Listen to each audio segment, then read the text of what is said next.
Hello, friends. Your boy Jeff here. We are back in the spin zone after another lengthy absence. But I'm making it up to you. Got 12 albums to show today. So, I mean, and my listening has been going in fits and starts. I've complained about my work situation enough. You already know the deal about that if you've been watching these videos. Nothing in that realm has changed. So a lot of these records that I'm going to show have been listened to in fits and starts, meaning like I'll play like 2 or 3 in a row and then I won't play anything for like a week or two. That's just the way the timing has been. Before I get to the records, I just want to say that I love the women of the VC, and I know you have been going through something of a hard time lately with certain things going on. I'm not going to get too specific about it. You all know what I'm talking about, and if you don't, it don't matter. But just wanted to show my support because the VC needs women. We need to have our female members. We actually need more of them. And the ones that are here, we need to love and support and show love to. So just wanted to throw that out there to all of my female VC member friends, some of whom are among my oldest friends since I've been in the VC. Next week will be my 3rd anniversary, so there'll be more shout outs in that regard coming. I hope I'll be able to make it. And there's no hustling.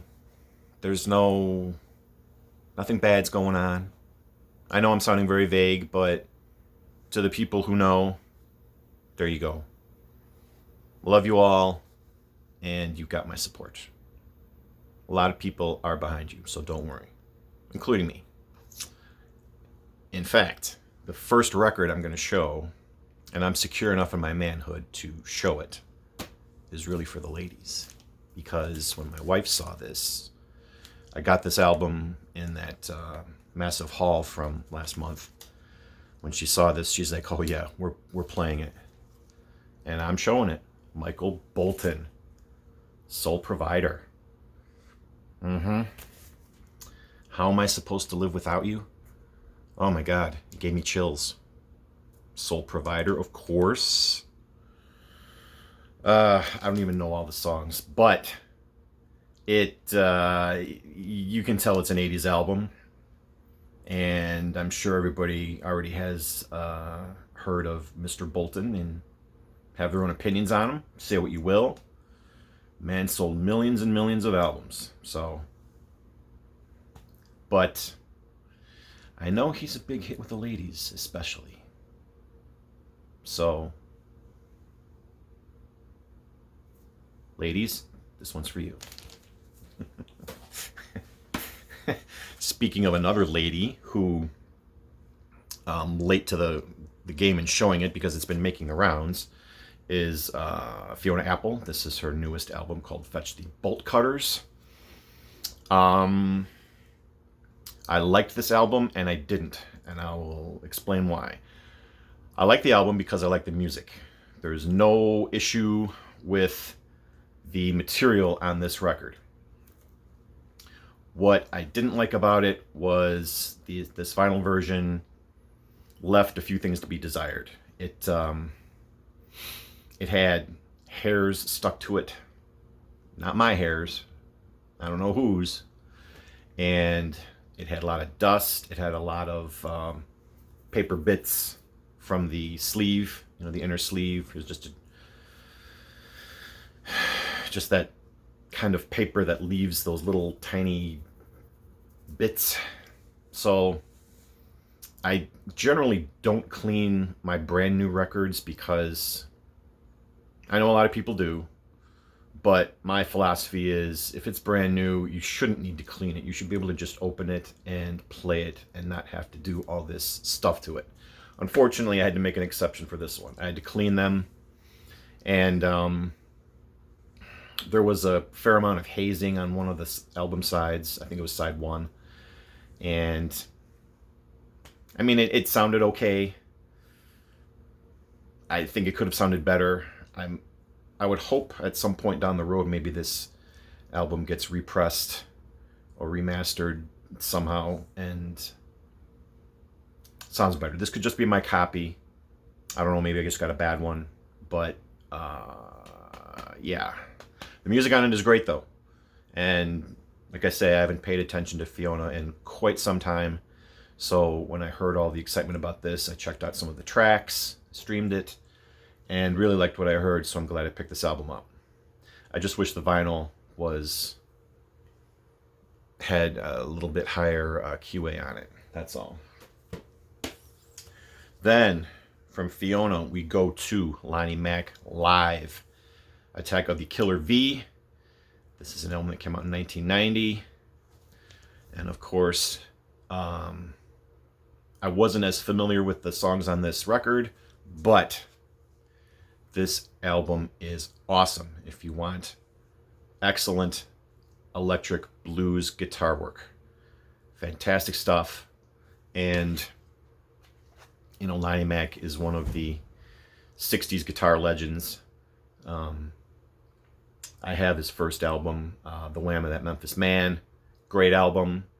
This one came out when he was doing his kind of a comeback with Alligator Records.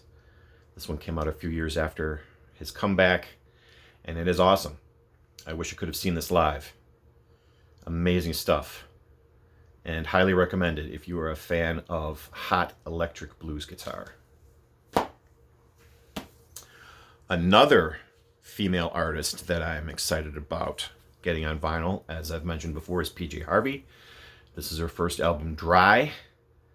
And this album the vinyl was in perfect shape. Had no issues with it. And it sounded great. Whoop, sorry. Almost fell out of my hand here. Here's the back. Yeah, you guys have heard me talk about PJ a lot. This is a great album. And I'm anxiously awaiting all of the other releases in her catalog to come out on vinyl, which is actually coming out in a fairly quick fashion. Like every month, I think, something new is coming out from her back catalog. So that makes me happy. Very glad to get this one because I love PJ Harvey. Cheers.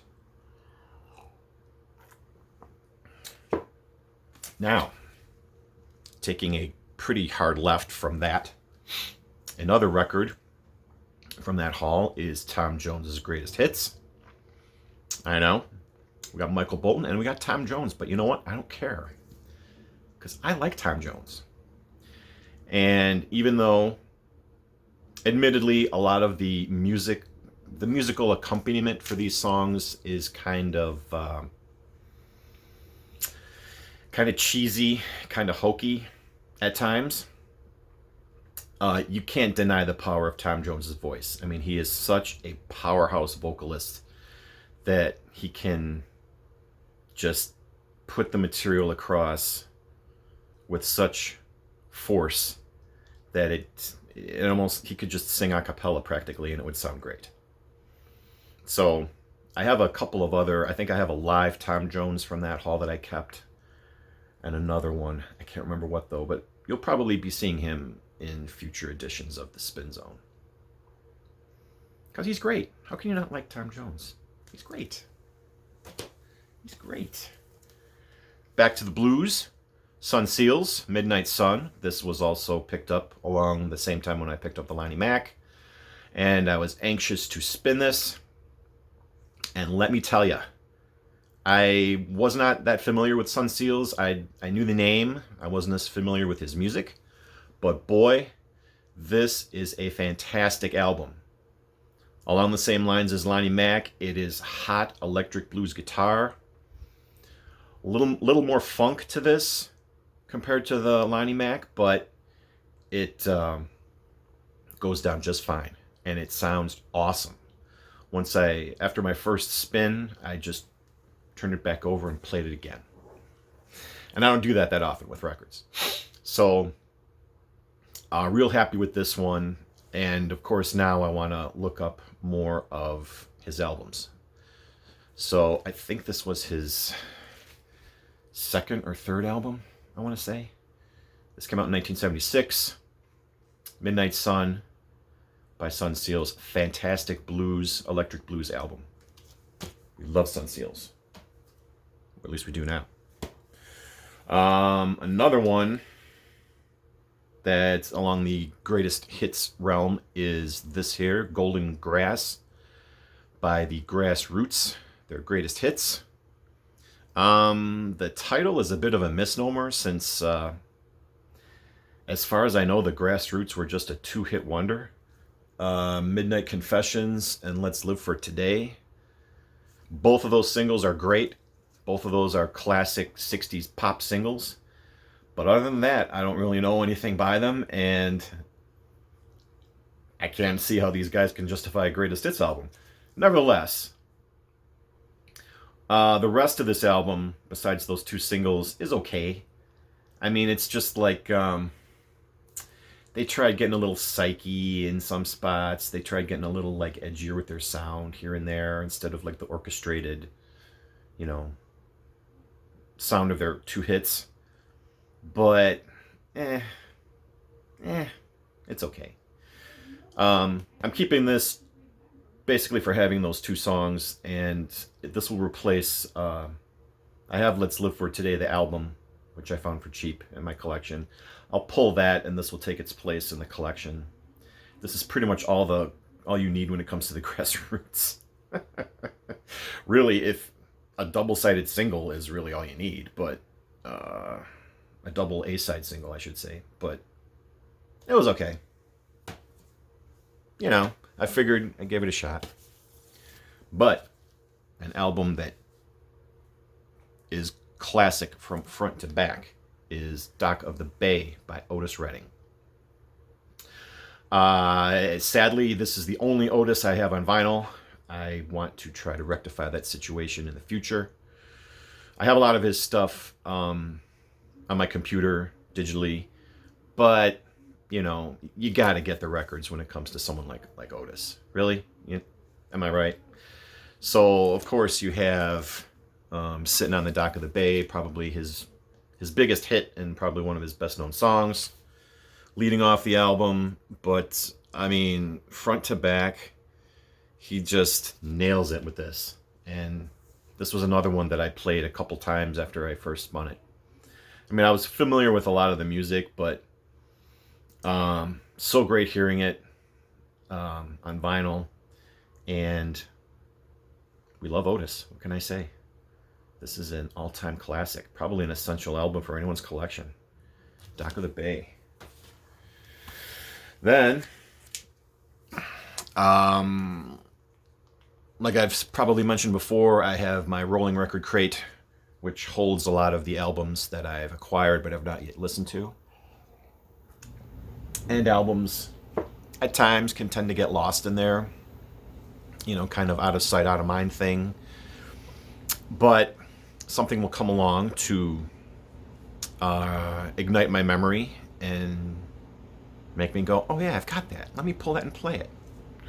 Well, after Bathing at Baxter's by the Jefferson Airplane was an album that I got as VCLT from Mazzy around the holidays last year, I think it was. And he showed it in one of his recent videos from like a week or two ago of albums that blew his mind when he first listened to them. And he showed this and he talked about it.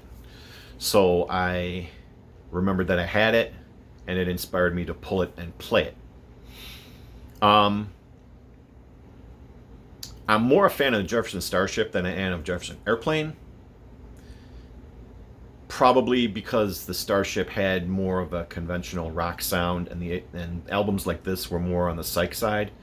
But this was good, especially on headphones. This was a great album to listen to. And it probably, like Mazzy said in his video, it'll take some time to absorb, because I mean, yeah, you could tell they were playing with the left and right channels, especially you get that in the earphones with greater effect. But the music was definitely went more into psych territory, and I don't think there were any hits on this. I recognized one song, but there was no like radio hits off of this one. And I think this came out pretty close on the heels of Surrealistic Pillow, if I remember what Mazzy said correctly. And I liked it. I probably would need more time with it to absorb it more fully if I really was supposed to like get it. But take it on its own, it was an enjoyable listen. They don't make albums like this anymore. I know that's an old fart thing to say, but it's true. You don't get albums like this from bands anymore. So it's nice to know that it exists. But it's probably not going to knock any of the Starship albums off of my favorites among them. But nice to have, nice to play, and I will probably revisit this in the future when I can have more time to have its charms reveal themselves to me. And I know there are albums like this that take a couple of listens before you really are like, oh yeah. But like I said, listening time is at a premium, so that will have to be continued. Now, these next two are albums that I came across. Well, I'll just show this one here. Learned about this one from Tim, my friend Tim, who is over at High Noon's Vinyl. This is Pink Floyd, The Dark Side Over London. This was from a concert at Earl's Court in London in 1994, and it's the entire Dark Side of the Moon album performed live. This is an unofficial release, also known as probably a bootleg, but the sound on this album is pristine. This was a soundboard recording, and you can hear everything crystal clear. Played this at very high volume because my wife's a huge Floyd fan, so I got this for her as a gift, and she was thrilled to get it. And it took like 3 weeks for this record to arrive. The post office slowing down is a real thing. What can I say? It's really made me think twice about ordering things through the mail anymore until all of this BS blows over. But it finally arrived, and played it, and it just loved it. I mean, and the speakers were rocking with this album. And yeah, what can you say about Dark Side of the Moon? I mean, it's an all-time classic. Hearing it live like this just makes me wish I could have been there to see it. But having this record as a document of it is awesome. So if you are able to get this, whether online or you find it in a store, and you're a Floyd fan, highly recommend it. Highly recommend it. Now, the other album that is an unofficial release, quote unquote, is this one here by Stevie Ray Vaughan. It's the Penultimate Show. This was at the Alpine Valley Theater, August 25th, 1990. So this was the second to last show that Stevie Ray Vaughan ever performed. I came across this on eBay, and it's a new release. It just got released a couple of months ago, I think. It's a double album, and here's the set list. It's this, of course, he was still touring the In Step album, so you get several tracks off of that record, along with some of his greatest hits. Sadly, the audio on this is not as pristine as the Pink Floyd. It's definitely a more muffled sound, a little muddy in places. I mean, you can still make things out sort of decently, but probably not for your average Stevie Ray fan. I mean, if you're a completist and you like tracking down a lot of his concert bootlegs, of which there are many on vinyl, then I would say go for it. I mean, the sound isn't horrible, but it's just not crystal clear. So be warned about that. But I'm a huge Stevie fan, and I have a couple of his other shows on vinyl that were, I think, radio broadcasts that they pressed to vinyl and stuff like that. So when I saw it, I had to get it. It's a double album, and the vinyl was pristine. No issues there, just the material itself. I wish this would get remastered, or, you know, to bring out the better quality of sound in this, because I don't think his last show was recorded at all. So to get this as the final concert document of Stevie, I couldn't pass it up. So I'm still glad that I have it. And finally, wrapping up our little mini theme of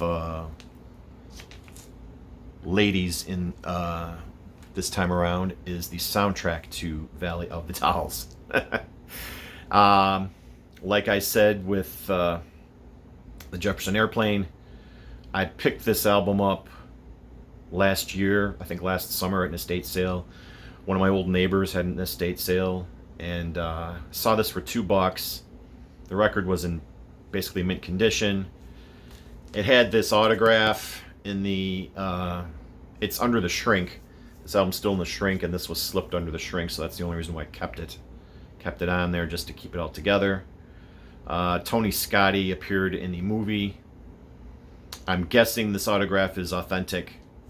Really doesn't matter, but I saw it and I figured, what the hell, it was only $2, so I bought it.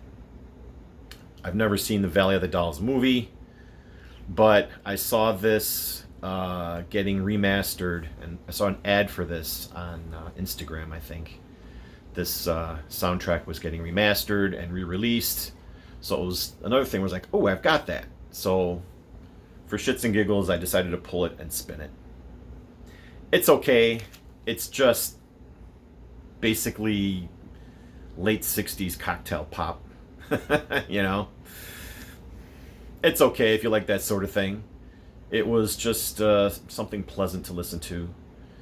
Not particularly memorable, but, you know, it was okay. Valley of the Dolls soundtrack. This is an original copy. And, yeah, hopefully with an authentic autograph, too. Not that it's really worth anything, but it was just something interesting. Or that I thought was interesting. So there you go. That's everything I've played probably for the last month, I'd say. We are still trucking away, like I said, at work. And next Tuesday, the 25th of August, will be my 3rd anniversary in the VC, so I'm going to try my hardest to make a video on that day, just to share love with everyone and shout out to some of my favorite people and just spread some positivity. So until then, everybody take care. Peace. It's your buddy Jeff, and I will see you soon.